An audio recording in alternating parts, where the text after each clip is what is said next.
আজকে আমরা সরস্বতী মহলের পক্ষ থেকে রবীন্দ্রনাথ ঠাকুরের বিখ্যাত নাটক ডাকঘর উপস্থাপনা করতে চলেছি। নাটকটির প্রধান চরিত্রে রয়েছে অমল, যে মাধব দত্তের পালিত পুত্র। পুরো অংশটি অমলকে নিয়েই এগোনো হয়েছে। যদি আমাদের নাটকটি পরিবেশনায় কোনো ভুল ত্রুটি হয়ে থাকে তাহলে মার্জনা করবেন।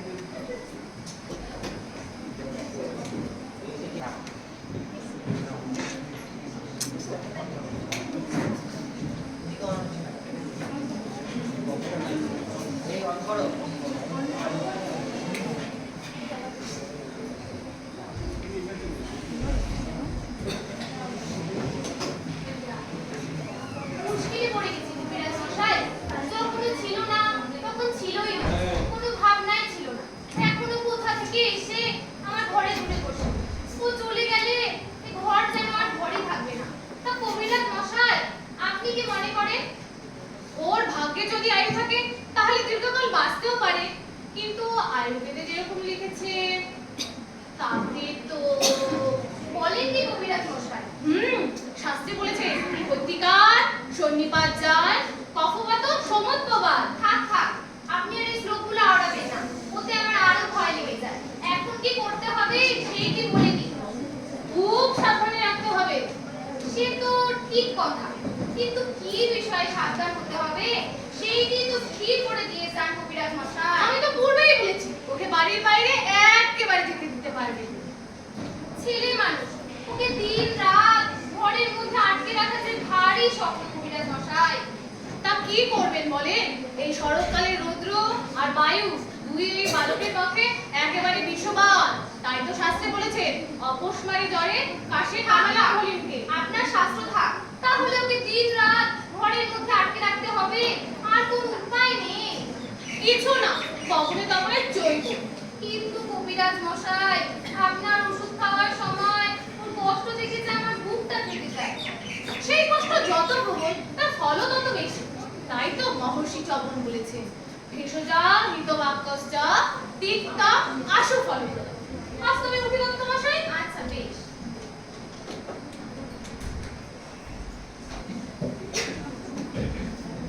এই রে, ঠাকুরদা এসেছে, সর্বনাশ করলে। কেন হে? আমায় দেখে তোমার ভয় কিসে?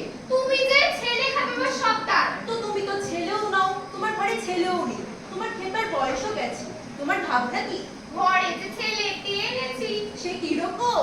আমার স্ত্রী যে পোষ্যপুত্র নেওয়ার জন্য খেপে উঠেছিল। আহা, তবে তো ভাববার আছে। বেশ বেশ বেশ, আমার স্ত্রী গ্রাম্য সম্পর্কের ভাইপো। ছেলেবেলা থেকে বেচারার বাবা নেই, কিছুদিন আগে তার বাপটাও মারা গেছে। আহা, তবে তো আমাকে তার দরকার আছে। তার এইটুকু শরীরে একই সাথে বাত পিত্ত শ্লেষা যেরকম প্রকোপিত হয়ে উঠেছে, তাতে আর বড় আশা নেই। এখন একমাত্র উপায় তাকে শরতের রৌদ্র আর বাতাস থেকে বাঁচিয়ে ঘরে বন্ধ রাখা। ছেলেগুলোকে ঘর থেকে বার করাতে তোমার এই বুড়ো বয়সে ফেলা, তাই তোমাকে ভয় করছে। মিছে বলনি, আমি একেবারে ভয়ানক হয়ে উঠেছি, শরতের রৌদ্র আর হাওয়ারই মতো। কিন্তু ভাই, ছেলেকে ঘরে ধরে রাখবার মতো খেলাও আমি কিছু জানি। আচ্ছা বেশ, আমি কাজকর্ম সেরে আসি, তারপর ছেলেটির সঙ্গে ভাব করে। আচ্ছা ঠাকুরদা। জয় হো বাবা গৃহস্থে, জয় হো। মশাই, ও মশাই, কি অমর? আমি তো উঠোনটাতেও যেতে পারবো না। না বাবা, ওই যে দেখো না, যেখানে পিসিমা জাতা দিয়ে ডাল ভাঙে, ওই যে যেখানে ভাঙা ডালের ফুলগুলি কাটলি কুটুস কুটুস করে খাচ্ছে, আমি ওখানেও যেতে পারবো না। না বাবা, মশাই আমাকে কেন বাইরে বেরোতে দেবে না? কবিরাজ যে বলেছে বাইরে বেরোলে তোমার অসুখ করবে।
বলছে সেটা শুনতে পায় না? তারা যে তোমার মতো খ্যাপা নয়, তারা শুনতেও চায় না। কালকে আমার মতো খ্যাপা একজনকে দেখেছিল।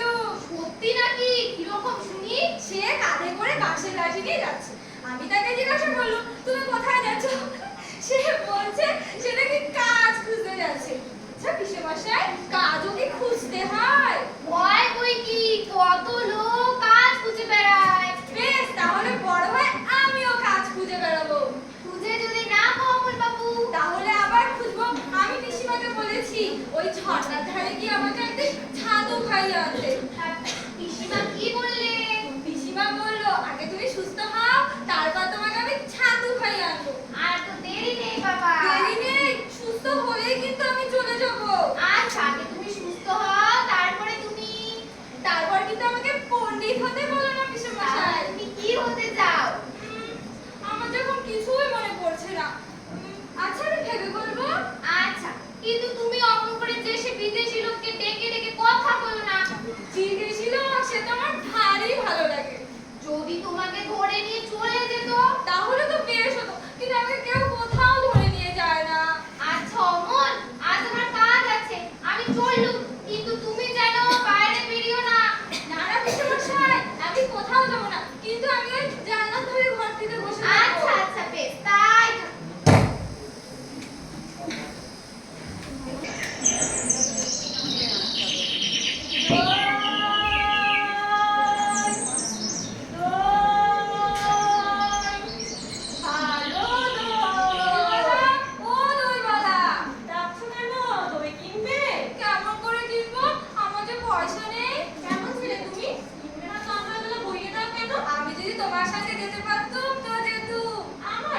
হ্যাঁ, তুমি তো সেই কত দূর থেকে হাঁটতে হাঁটতে চলে যাচ্ছ, শুনে আমার মন কেমন করছে। তা বাছা, তুমি এখানে বসে কি করছো? কবিরাজ না আমাকে বেরোতে বারণ করেছে। তাই বুঝি? বাবা তোমার কি হয়েছে? আমি তো পুঁথি কিছুই পড়িনি, তাই আমি জানি না আমার কি হয়েছে। দইওয়ালা, তুমি কোথা থেকে আসছো? আমাদের গ্রাম থেকে আসছি। তোমাদের গ্রাম? সে অনেক দূরে তোমাদের গ্রাম? আমাদের গ্রাম সে পাঁচমুড়া পাহাড়ের তলায়, শামলি নদীর ধারে। পাঁচমুড়া পাহাড়, শামলি নদী? কি জানি, হয়তো তোমাদের গ্রাম দেখেছি। কি দেখেছো? পাহাড় তলায় কোথাও গিয়েছিলে না? না না দইওয়ালা, সত্যি বলছি, আমি না কোনোদিনও যাইনি, কিন্তু আমার মনে হয় যেন দেখেছি। সে অনেক করে পুরোনো দিনে বড় বড় গাছের তলায় তোমাদের গ্রাম না, সেই রাঙা রাস্তার ধারে। ঠিক বলেছো বাবা, সেখানে পাহাড়ের গায়ে সব গরু চড়ে বেড়াচ্ছে। কি আশ্চর্য, ঠিক বলেছো, আমাদের গ্রামে গরু চড়ে বইকি, খুব চড়ে। তারপর সেখানে পুকুর পাড় থেকে মেয়েরা সব মাথায় করে কলসি নিয়ে জল তুলে যাচ্ছে, তাদের সবার লাল শাড়ি পরা। বাহ বাহ, ঠিক কথা, আমাদের গলাগাড়া সব মেয়েরা পুকুর থেকে জল তুলে নিয়ে যায়, কিন্তু তারা যে সবাই লাল শাড়ি পরে তা না। বাবা নিশ্চয়ই পাহাড় তলায় তোমার জন্য গিয়েছে। সত্যি বলছি দইয়ালা, আমি কোনোদিনও যাইনি। আমি যখন সুস্থ হব তুমি আমাকে তোমার সাথে নিয়ে যাবে? নিয়ে যাবো বই কি বাবা, খুব নিয়ে যাবো। তুমি আমাকে তোমার মতো ওরকম দই বেচতে শিখিয়ে দিও, ওরকম বাঁকালি দিয়ে অনেক দূরে রাস্তা দিয়ে। মরে যাই, দই বেচতে যাবে কেন বাবা? এত এত বুদ্ধি করে তুমি পণ্ডিত হয়ে উঠবে। না না দইয়ালা, আমি পণ্ডিত হব না, আমি তোমার মতো ওরকম দই বিক্রি করবো। কিরকম করে দেবে তুমি বলো? দই দই ভালো দই হা হচ্ছে না, আমাকে সুরটা শিখিয়ে দাও। হায় ওরা কপাল, সুরো কি শেখবার সুর? না না, ও আমার শুনতে ভারী ভালো লাগে। ওই দূরে আকাশ থেকে পাখিরা শুনে যেমন মন উদাস হয়ে যায়, তেমনি ওই গাছের মাঝখানে দিয়ে যখন তোমার ওই সুরটা আসছিল, শুনে আমার মনে হচ্ছিল, কি জানি কি মনে হচ্ছিল। বাবা একবার দই তুমি। না না, আমার তো পয়সা নেই। না না না না, পয়সার কথা বলো না, তুমি আমার একটু দই দিলে আমি কত খুশি হব। আচ্ছা দইয়ালা, তোমার কি অনেক দেরি হয়ে গেল? কিচ্ছু দেরি হয়নি বাবা, আমার কোনো লোকসান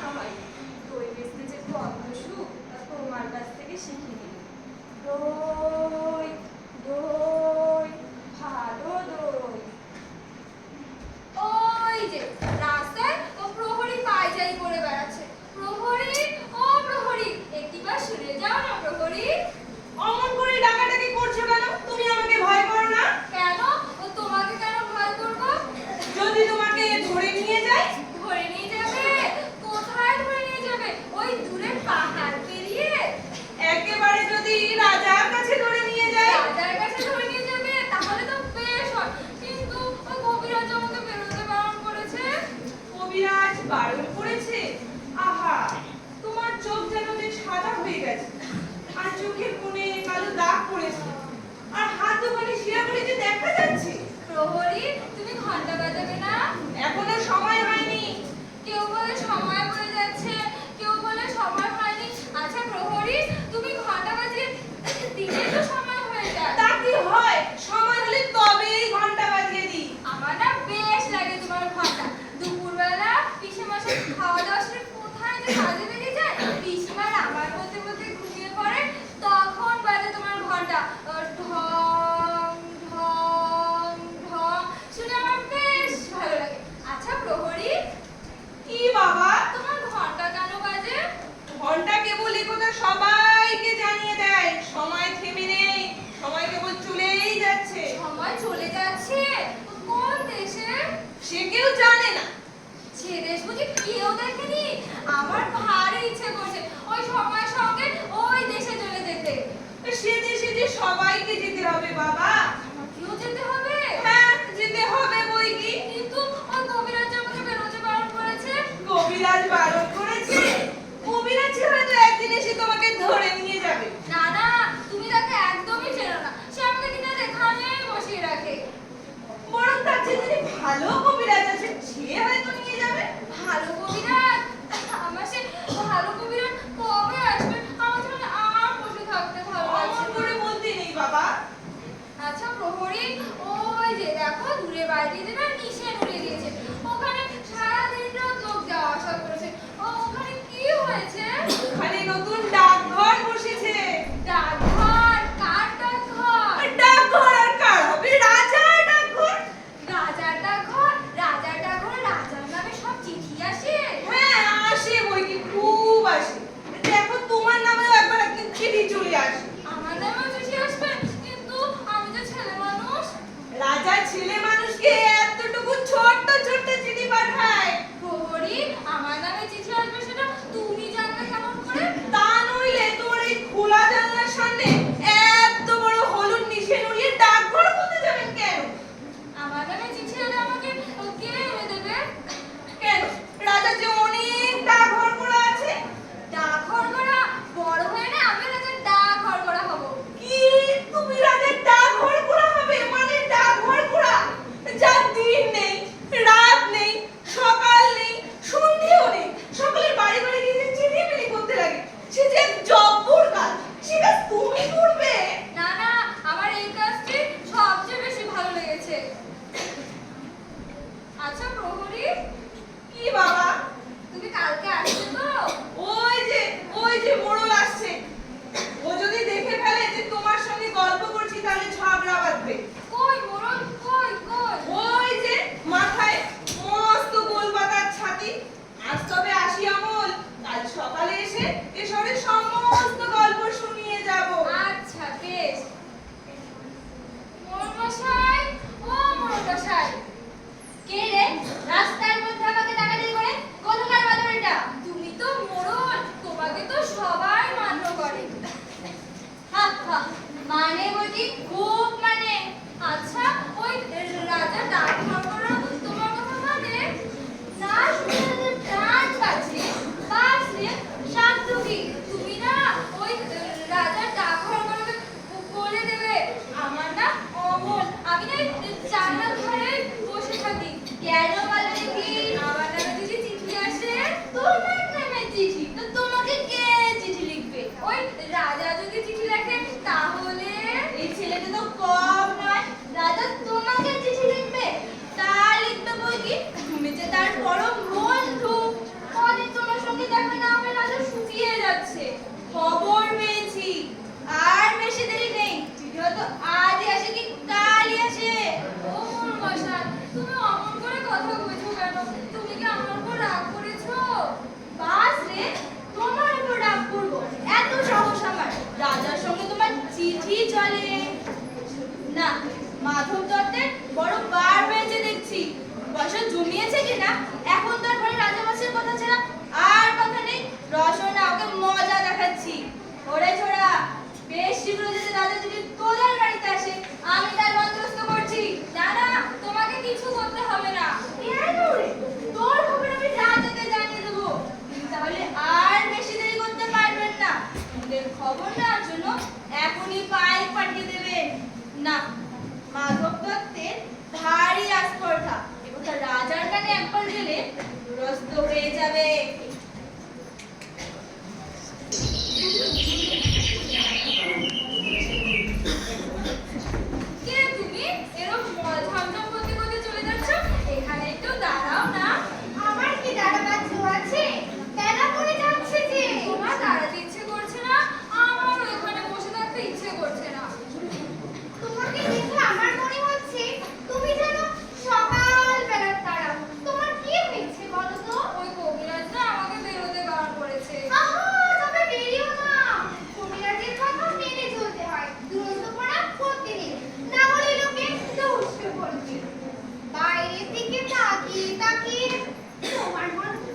হ্যাঁ, আমার না ওই থেকে থেকে ঘুম পায়। সেই সকাল থেকে বসে আছি তো, আর বসে থাকতে পারছি না।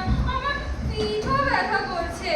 কিন্তু ভাই, এখন যে তুমি এক প্রহরবেলা, তোমার এখনই ঘুম পায়। ওই শোনো, এক প্রহরের ঘন্টা বাজে। হ্যাঁ, ওই যে এক প্রহরের ঘন্টা বাজছে, ওই ঢং ঢং ঢং, আমাকে না ঘুমোতে যেতে বলছে। আজ তবে আমরা এখন যাই। তোমাদের একটা কথা জিজ্ঞাসা করি ভাই। হ্যাঁ, বলো বলো। তোমরা তো বাইরে থাকো, তোমরা ওই রাজা ডাকঘর বলে চেনো? চিনি বই কি, খুব চিনি। কে তারা? কি নাম? একজন আছে বাদল হরকরা, একজন শরৎ, আর কত আছে। আমার নামে চিঠি এলে তারা আমাকে চিনতে পারবে? হ্যাঁ, অবশ্যই চিনতে পারবে। চিঠিতে তোমার নাম যদি লেখা থাকে তাহলে তারা তোমাকে ঠিক চেনে নেবে। তাহলে কালকে সকালে যখন তোমরা আসবে, তাদের মধ্যে একজনকে আমাকে চিনিয়ে দিও ভাই। আচ্ছা দেবো। আজ তবে আমরা আসি। ঠিক আছে। আমরা যাচ্ছি আনন্দে, মাঠে মাঠে বেলা কাটে সন্ধ্যা হতে। পিসেমশাই, ও পিসেমশাই। কি অমল? আজকে আমি ওই জানলার ধারে ঘরটিতেও বসে থাকতে পারবো না। সেখানে রোজ বসে থেকেই তো তোমার ব্যায়ামও বেড়ে গেছে। আমার ব্যায়ামের কথা আমি কিছুই জানি না, কিন্তু ওই ঘরটিতে বসে থাকতে আমার খুব ভালো লাগে। সেখানে বসে থেকে তুমি শহরের যত রাজ্যের ছেলেগুলো আছে সবার সাথে ভাব জমিয়ে নিয়েছো। দেখো দেখি, তোমার মুখখানা কি ফ্যাকাশে লাগছে। পিসেমশাই, আমার ফকির হয়তো আমাকে জানলা ধার না দেখতে পেয়ে চলে গেছে। তোমার আবার ফকির কি আছে? সে রোজ এসে আমাকে এই দেশ বিদেশের গল্প শুনিয়ে যায়। কিন্তু আমি তো কোনো ফকিরকে চিনি নে। ও পিসেমশাই, ফকিরের না আসার সময় হয়েছে। আমাকে না দেখতে পেয়ে ফকির চলে গেছে। যাও না, ফকিরকে ডেকে নিয়ে আসো। ওই যে আমার ফকির আসছে। ফকির এসো, এইখানে এসে বসো। এ কি, এ যে ফকির। ঠাকুরদা, তুমি যে কি নাও তা বুঝে পাইনি। এবারে তুমি কোথায় গিয়েছিলে ফকির? আমি ক্রৌঞ্চদ্বীপে গিয়েছিলাম। ক্রৌঞ্চদ্বীপে? হ্যাঁ, এটা তো আশ্চর্য হবে না। আমাকে কি তোমাদের মতো পেয়েছো? আমার মুখে কোনো টাকা লাগে না, আমি যেখানে খুশি যেতে পারি। তোমার কত ভালো ফকির। আমি যখন সুস্থ হবো তুমি আমাকে চারা করে নিয়ে যাবে বলেছিলে, মনে আছে ফকির? খুব মনে আছে। বেড়াবার এমন সব মন্ত্র শিখিয়ে দেবো না, পাহাড় সমুদ্র অরণ্য কিচ্ছুতে তোমাকে আটকাতে পারবে না। কি পাগলের মতো কথা হচ্ছে তোমাদের। বাবা অমল, পাহাড় সমুদ্র অরণ্য কিছু পেতে ভয় করি, কিন্তু তোমার এই পিসেমশাইয়ের সাথে যদি সেই কবিরাজটি এসে জোটে তাহলে যে আমার মন্ত্রকে হার মানতে হবে। না না পিসেমশাই, আমি এখন কোথাও যাব না, আমি এই ঘরেই বসে থাকবো। কিন্তু আমি যদি ভালো হব সেদিন আমি ফকিরের মন্ত্র নিয়ে চলে যাবো। ছি অমল, এগুলি অমল যাই যাই করতে নেই, ওতে আমার মন আরো খারাপ হয়ে যায়। ফকির, ক্রৌঞ্চদ্বীপ কিরকম জায়গা? সে ভারী আশ্চর্য জায়গা। সে পাখিদের দেশ। সেখানে মানুষ নেই, তারা কথাও কয় না, সারাদিন গান গায় আর উড়ে বেড়ায়। কি মজা! সেখানে পাহাড় আছে? পাহাড় আছে বই কি। পাহাড়ে ধারে ঝর্ণাও আছে? ঝর্ণাতেই যে তাদের বাসা। আমি যদি পাখি হতাম তাহলে? তাহলে ভারী মুশকিল হতো।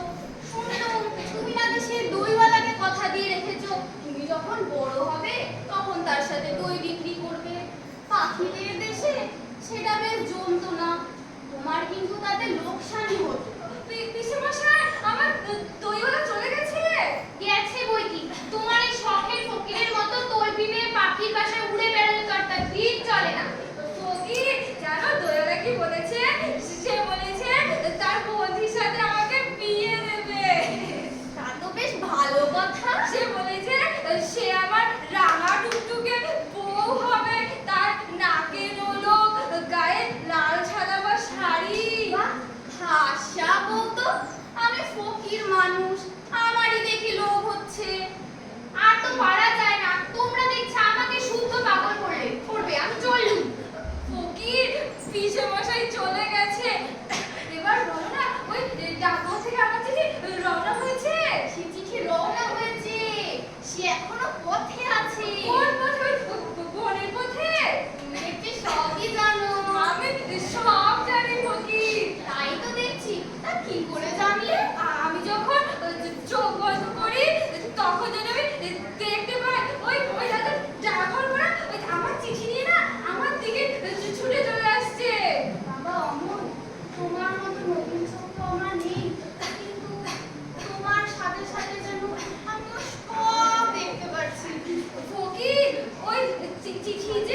হচ্ছে আর ধরে রাখা যাবে না, মনে হচ্ছে বাইরের হাওয়া লেগেছে। না কবিরাজ মশাই, আমি ওকে খুব করেই সামনে রেখেছি, ওকে বাইরে যেতে দেইনি। দরজা জানলা তো প্রায়ই বন্ধ থাকে। আজ কেমন একটা হাওয়া দিয়েছে, আমি দেখে এলুম তোমাদের সদর দরজাটা খোলা। ওই দরজাটা ভালো করে বন্ধ করে দাও। ওই জানলা দিয়ে যে সূর্যের আভাটা আসছে ওটা একেবারেই ভালো নয়, এটি রোগীকে বড্ড জাগিয়ে তোলে। অমল চোখ বুজে রয়েছে, বোধহয় ঘুমাচ্ছে। কবিরাজ মশাই, যে আপনার নয় তাকেও ঘরে এনে রাখলো, তাকে ভালোবাসো, এখন বোধহয় আর ধরে রাখতে পারবো না। ও কি তোমার ঘরে যে মোড়ল এসেছে, এ কি উৎপাত!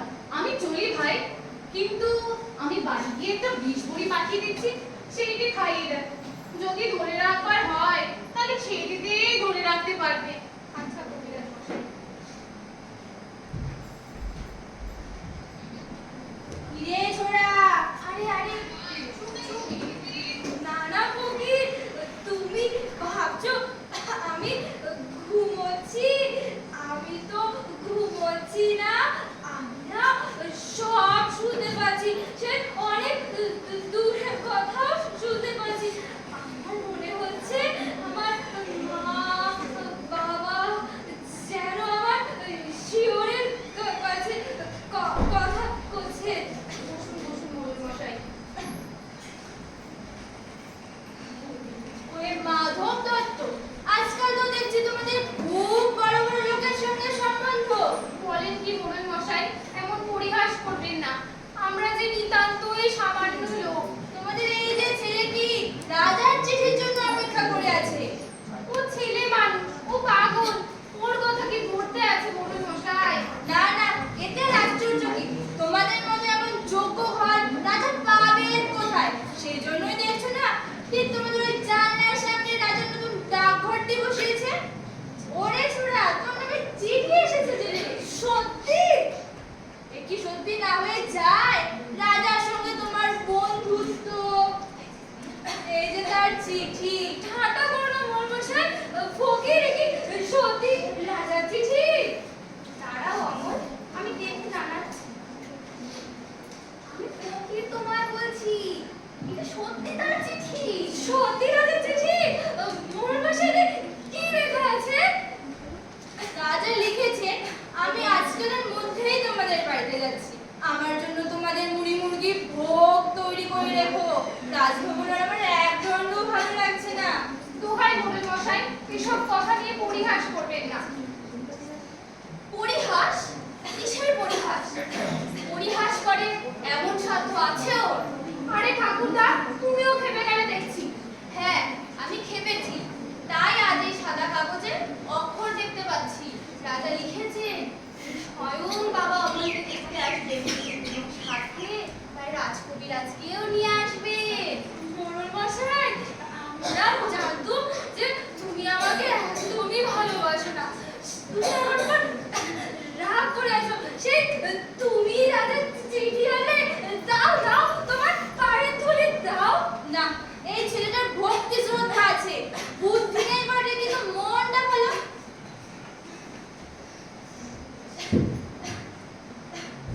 আমি রাজদূত, আমি রাজার বার্তা নিয়ে এসেছি। কি কি বার্তা রাজদূত? আজ রাত্রেই মহারাজ আসবে। কি সর্বনাশ! কত রাত্রে দূত? কত রাত্রে? আজ 2 প্রহর রাত্রে। ওই যখন আমার বন্ধু প্রহরী ঘন্টা বাজাবে তখন? হ্যাঁ, তখন। রাজা তার বালক বন্ধুটিকে দেখবার জন্য সকলের যে বড় রাজকবিরাজকে পাঠিয়েছেন। ওই যে তিনি আসছেন। এ কি, চারিদিক সমস্তই যে বন্ধ। খুলে দাও, খুলে দাও, যত দ্বার জানলা আছে সব খুলে দাও।